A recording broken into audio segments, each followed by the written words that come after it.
నకిలీ పోలీసులు. వీరు పోలీసులాగా ఉన్నారే? అవునండి, వీరు పోలీసులే. అయితే నకిలీ పోలీసులు.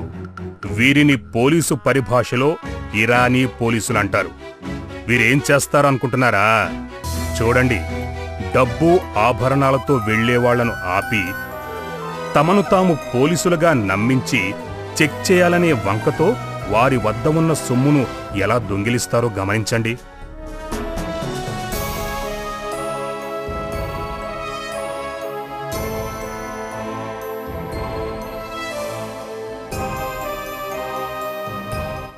ఈ ప్రదేశంలో మాదక ద్రవ్యాల రవాణా జరుగుతున్నట్లు, అందుచేత చెకింగ్ చేస్తున్నామని నమ్మించి అతని బ్యాగ్ను చెక్ చేస్తూ కొంత సొమ్మును దొంగిలిస్తారు. ఇటువంటి సందర్భాలలో మీకు అనుమానం వచ్చినట్లయితే వెంటనే పోలీసు వారిని, నీ చుట్టుప్రక్కల ఉన్న వారి సహాయం పొందండి. అధిక మొత్తంలో డబ్బును, ఆభరణాలను తీసుకుని వెళ్లే పరిస్థితులను వృద్ధులకు, స్త్రీలకు కల్పించొద్దు. అలా వెళ్లవలసి వస్తే వారిని ఒంటరిగా పంపొద్దు.